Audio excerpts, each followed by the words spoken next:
Bismillahirrahmanirrahim. Assalamualaikum warahmatullahi wabarakatuh. Apa kabar anak-anakku sekalian? Semoga anak-anakku dalam keadaan sehat walafiat dan tetap semangat walaupun harus belajar di rumah masing-masing ya. Untuk mengawali video pembelajaran pada hari ini, mari kita berdoa agar apa yang kita pelajari hari ini bermanfaat dan anak-anakku menjadi anak-anak yang soleh dan solihah. Berdoa dimulai. A'udzu billahi minasyaitonir rajim. Bismillahirrahmanirrahim. Alhamdulillahi rabbil alamin. Ar-Rahmanir-Rahim. Maliki yaumiddin. Iyyaka na'budu wa iyyaka nasta'in. Ihdinas siratal mustaqim. Shiratal ladzina an'amta 'alaihim ghairil maghdubi 'alaihim waladdallin. Amin. Rabbi shrah li sadri wa yassir li amri wahlul 'uqdatam min lisani yafqahu qawli. Raditu billahi rabba wa bil islami dina wa bi muhammadin nabiyyan wa rasulah. Rabbi zidni ilma warzuqni fahma. Amin ya rabbal alamin. Alhamdulillah. Baiklah anak-anakku, sebelum memasuki materi pelajaran, Ibu ingin mengulas sedikit tentang materi yang kemarin ya. Anak-anak masih ingatkah berapa jumlah nabi dan rasul ulul azmi yang wajib kita ketahui? Iya, yaitu berjumlah 5. Yang pertama Nabi Nuh alaihissalam, yang kedua adalah Nabi Ibrahim alaihissalam, yang ketiga Nabi Musa alaihissalam, yang keempat Nabi Isa alaihissalam, dan yang kelima yaitu Nabi kita Nabi Muhammad sallallahu alaihi wasallam. Nah anak-anakku, materi selanjutnya yang akan kita bahas yaitu mari hidup sederhana dan ikhlas. Mari hidup sederhana. Anak-anakku, bagaimana hidup sederhana itu? Coba perhatikan gambar ini. Ini adalah gambar rumah di pinggir pantai. Di sekitar rumah banyak tanaman dan pepohonan yang terawat baik, serta lingkungan dan halaman rumah pun nampak bersih. Menurutmu, apakah rumah tersebut tergolong sederhana atau tidak? Ya, rumah tersebut termasuk rumah sederhana, tidak terlalu mewah, juga tidak terlalu miskin ataupun buruk. Untuk mengetahui hidup sederhana, kita harus tahu dulu tentang pola hidup sederhana terlebih dahulu. Kita akan bahas tentang kebutuhan hidup manusia. Semua makhluk hidup, terutama manusia itu pasti memiliki yang namanya kebutuhan. Tetapi kebutuhan itu ada yang sifatnya harus dipenuhi dan ada sifatnya yang tidak harus dipenuhi. Sehingga kebutuhan hidup itu akan kita bagi menjadi 3. Yang pertama yaitu kebutuhan hidup primer, yang kedua kebutuhan hidup sekunder, dan yang ketiga adalah kebutuhan hidup tersier. Nah anak-anakku, apa sih kebutuhan primer itu? Kebutuhan primer adalah kebutuhan pokok. Jika tidak dipenuhi akan berakibat fatal terhadap hidup manusia, bahkan dapat menyebabkan kematian. Contohnya, seperti makanan, minuman, tempat tinggal, kesehatan, keamanan, dan lain sebagainya. Kita ambil contohnya misalnya makanan sebagai kebutuhan primer. Ketika makanan itu tidak dipenuhi, maka lama-kelamaan manusia tersebut akan sakit dan bahkan sampai akan menghantarkan kematian. Itulah mengapa kebutuhan primer ini dikatakan sebagai kebutuhan pokok yang harus dipenuhi.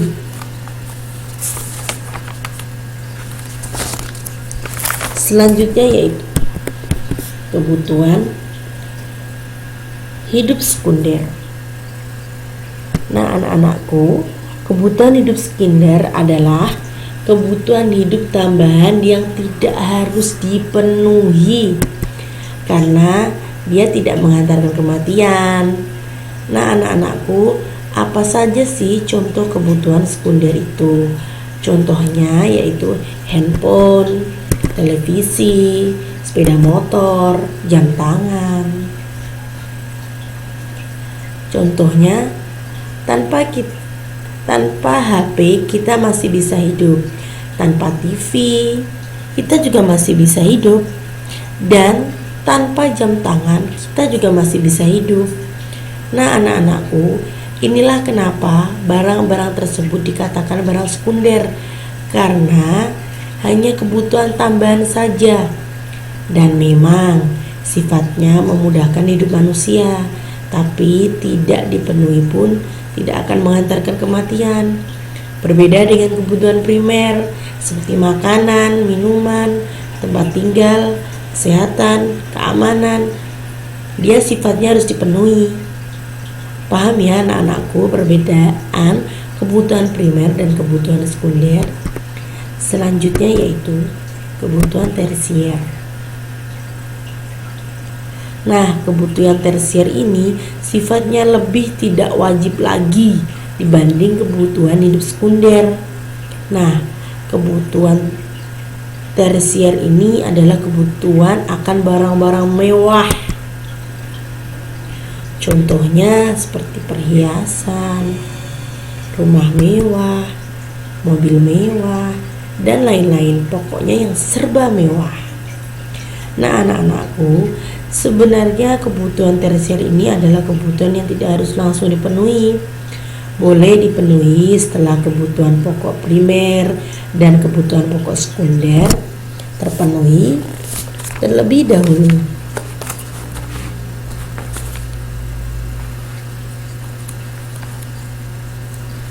Nah, anak-anakku, jadi anak-anakku sudah tahu ya kebutuhan manusia itu ada 3, yaitu kebutuhan hidup primer, kebutuhan hidup sekunder, dan kebutuhan hidup tersier. Mengapa kita harus mengetahui kebutuhan hidup itu tadi? Gunanya adalah kalian agar paham mana kebutuhan yang sifatnya prioritas, mana kebutuhan yang kalian dahulukan, di mana kebutuhan yang bisa ditunda.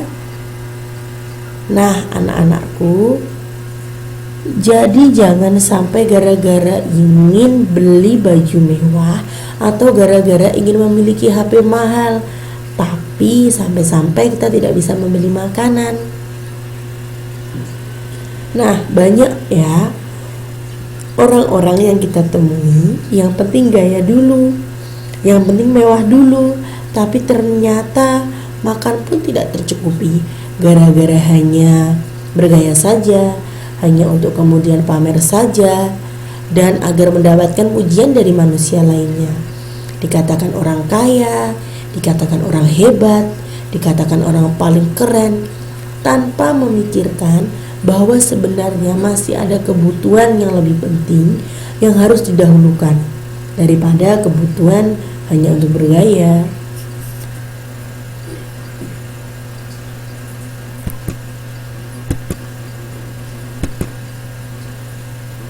Pengertian hidup sederhana yaitu tidak berlebih-lebihan dan juga tidak pelit mengeluarkan harta.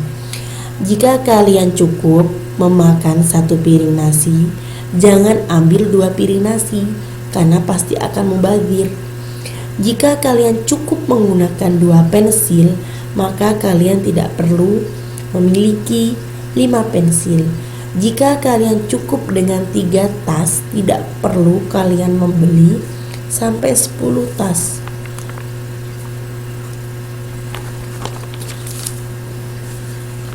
Dan bisa jadi itu tidak kalian gunakan dan ujung-ujungnya hanya mubazir.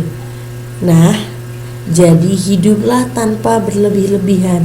Hiduplah secukupnya, sesuai dengan kebutuhan. Hidup sederhana juga tidak menghamburkan harta, tidak boros walaupun memiliki banyak uang. Justru orang hidup sederhana itu cerdas, mampu membuat perencanaan untuk apa saja uangnya digunakan, dan ia juga pandai dalam menghemat.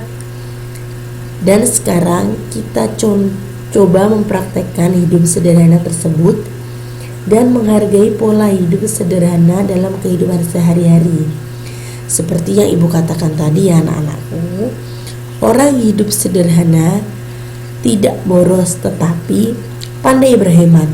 Kita harus mampu menghemat dalam hal contohnya. 1. Hidup hemat dalam menggunakan air.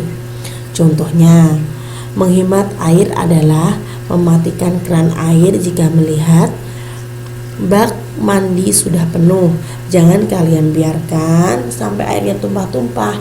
Itu akan menjadi mubazir. Yang kedua yaitu hidup hemat dalam menggunakan listrik.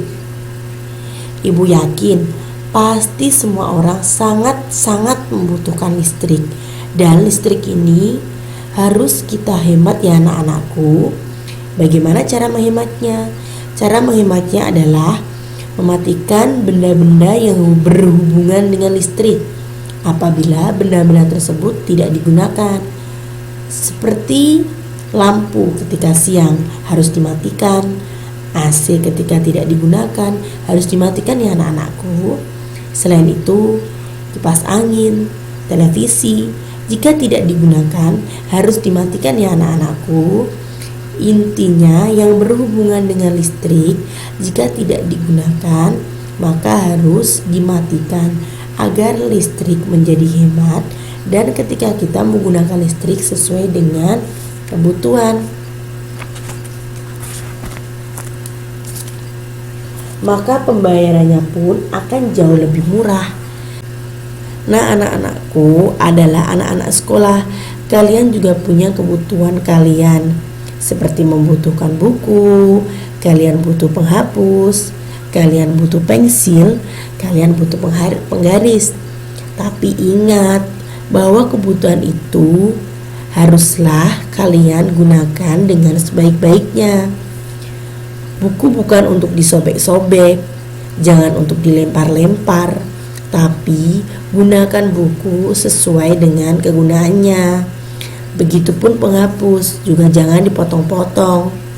Penggarisnya bukan untuk memukul-mukul dinding, bahkan untuk memukul teman-temannya. Ya patah penggarisnya. Dan ketika anak-anakku mampu menghemat penggunaan itu sesuai dengan fungsinya, maka anak-anakku sudah membantu orang tua kalian, karena kalian membeli barang-barang itu dengan uang orang tua kalian. Nah anak-anakku, itulah tadi contoh dan praktek hidup sederhana dalam kehidupan sehari-hari ya. Dalam Quran surah Al-Furqan ayat 67 mengajarkan ciri-ciri orang yang hidup sederhana. Ayat tersebut berbunyi, A'udzu billahi minasyaitonir rajim.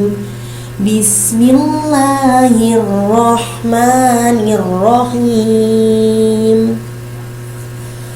Walladzina idza anfaqu lam yusrifu wa lam yaqturu wa kana baina dzalika qawama. yang artinya dan termasuk hamba-hamba Tuhan yang Maha Pengasih, orang-orang yang apabila membelanjakan harta mereka tidak berlebihan dan tidak pula kikir di antara keduanya secara wajar. Menurut Al-Quran, hidup sederhana itu adalah di antara berlebihan dan kikir.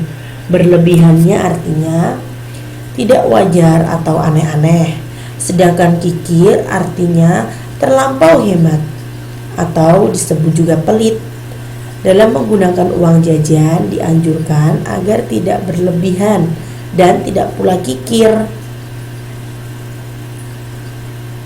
Keuntungan orang hidup sederhana yaitu sebagai berikut. Yang pertama, orang yang hidup sederhana berarti telah mengamalkan ajaran agama atau perintah Allah Subhanahu wa taala dan orang tersebut mendapatkan pahala.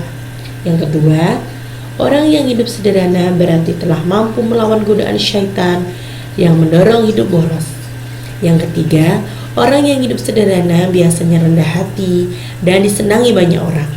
Yang keempat, orang yang hidup sederhana tidak akan ditimpa penyakit resah ataupun gelisah. Yang kelima, orang yang hidup sederhana tidak akan pernah mengambil harta orang lain.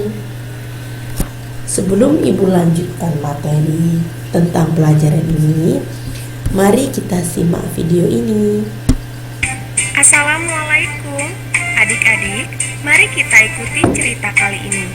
Cerita kita mengisahkan seorang pemimpin yang mulia, yaitu Umar bin Abdul Aziz radhiyallahu anhu.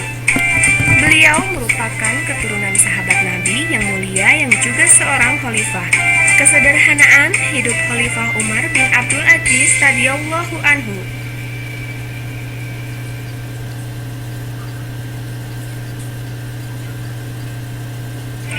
Umar bin Abdul Aziz berasal dari keluarga bangsawan yang kaya raya dan berkuasa.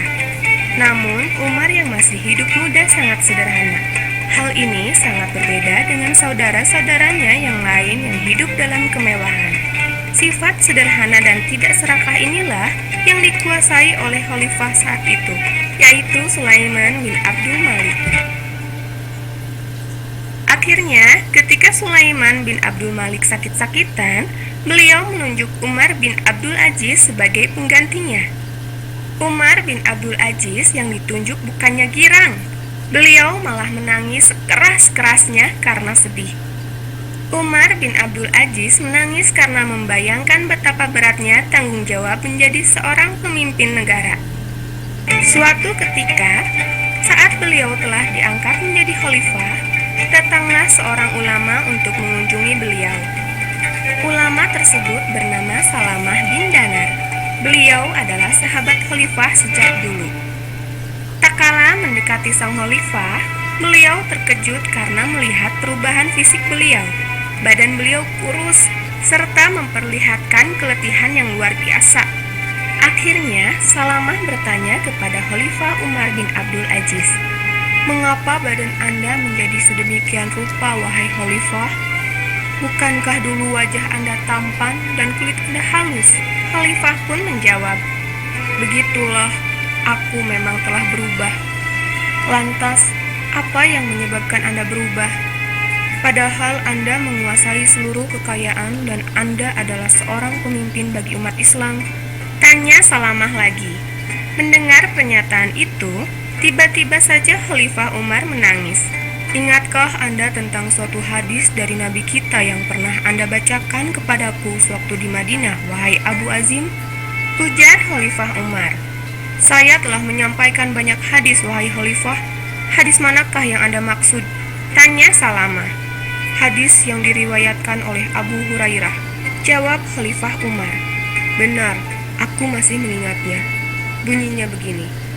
Saya telah mendengar Abu Hurairah radhiyallahu anhu berkata, aku mendengar Rasulullah Shallallahu alaihi wasallam bersabda, sesungguhnya di hadapan kalian terhampar rintangan yang terjal, sangat berbahaya. Tidak ada yang mampu melewatinya dengan selamat kecuali orang yang kuat," jawab Salamah. Mendengar hal tersebut, Makin keraslah tangisan sang khalifah. Apakah Anda sudi menegurku, wahai Abu Azim? Bila aku berhela-hela dalam mendekati rintangan yang terjal tersebut sehingga aku dapat melewatinya, karena aku khawatir jika aku tidak akan berhasil. Tanya sang khalifah lagi. Salamah pun menganggukkan kepalanya sambil tersenyum karena keluhuran akhlak pemimpinnya. Pada saat lain di waktu malam, Khalifah Umar bin Abdul Aziz sedang bekerja larut malam di kantornya. Tiba-tiba, pintunya diketuk orang dari luar dan terdengar ucapan salam. Khalifah pun membalas ucapan salam tersebut lalu mempersilahkan orang tersebut masuk. Ternyata yang datang adalah salah seorang putranya. Wahai anakku tercinta, ada keperluan apa malam-malam begini? Tanya Khalifah.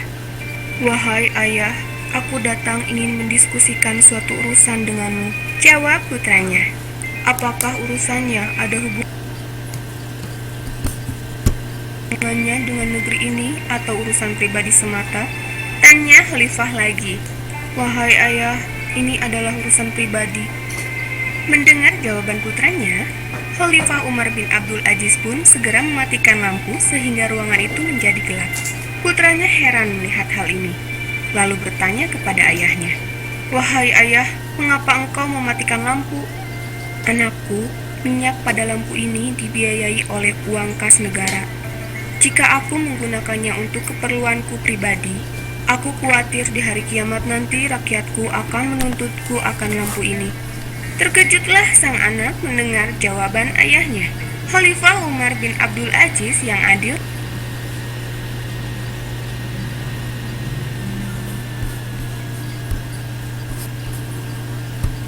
tidak mau sedikit pun menggunakan harta yang bukan miliknya untuk keperluan pribadinya, karena beliau sangat takut akan pertanggungjawabannya kelak di akhirat.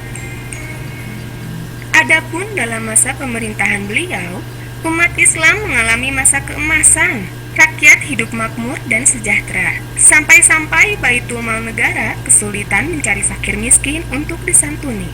Ini adalah buah dari akhlak beliau sebagai khalifah yang melaksanakan amanah dengan sebaik-baiknya.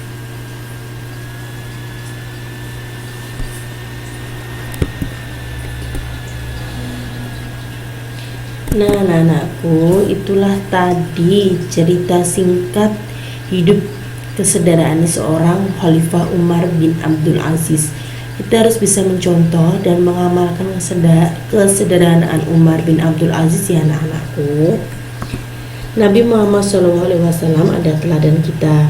Ketaatan dan kesadaran Nabi Muhammad SAW harus dicontoh dengan segenap kemampuan kita. Meskipun Nabi Muhammad SAW adalah seorang Rasul dan pemimpin yang memiliki pengaruh dan kekuasaan, namun ia selalu hidup sederhana dan menghindari hidup mewah dan boros.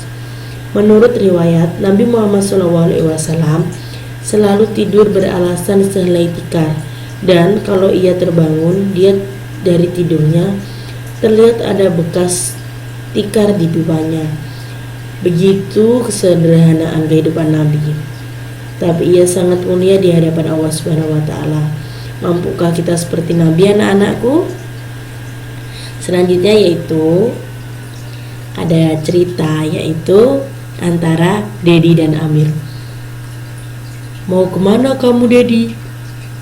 Mau main game, Amir? Wah, banyak uangmu. Ya, ada sisa jajan.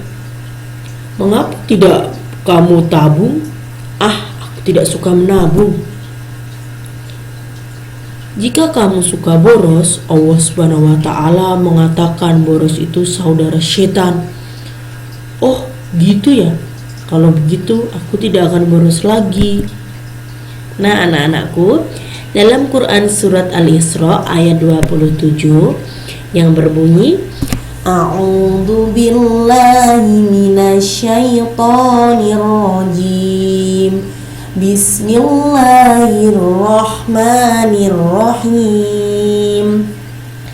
Innal mubadzirina kanu ikhwana syayatin wa kana syaitanu lirabbihi kafura, yang artinya sesungguhnya pemborosan-pemborosan itu adalah saudara-saudara syaitan.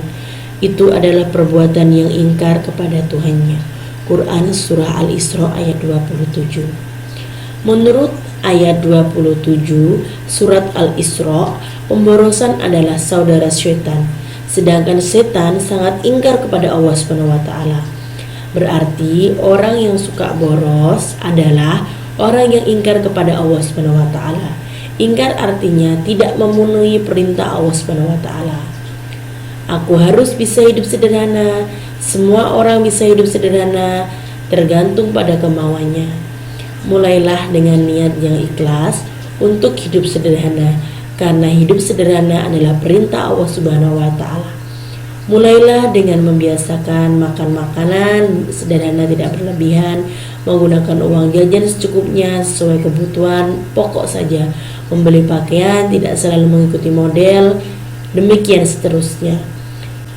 Bahayanya, sikap boros itu suatu ketika tidak dapat terpenuhi, maka timbullah berbagai macam permasalahan seperti gelisah, marah, mengambil barang orang lain, dan menghalalkan segala cara. Pesan ibu kepada anak-anakku, janganlah membeli barang yang tidak benar-benar kalian butuhkan. Terima kasih. Nah, anak-anakku, itulah tadi pembahasan materi kita yang berjudul Hidup Sederhana dan Ikhlas. Sebelum ibu akhiri, mari kita baca doa bersama-sama dulu ya. Berdoa dimulai. A'udzu billahi minasyaitonir rajim. Bismillahirrahmanirrahim. Subhanakallahumma wa bihamdika asyhadu an la ilaha illa anta astaghfiruka wa atubu ilaik. Walhamdulillahi rabbil alamin. Amin ya rabbal alamin. Ila liqa ma'assalamah. Assalamualaikum warahmatullahi wabarakatuh.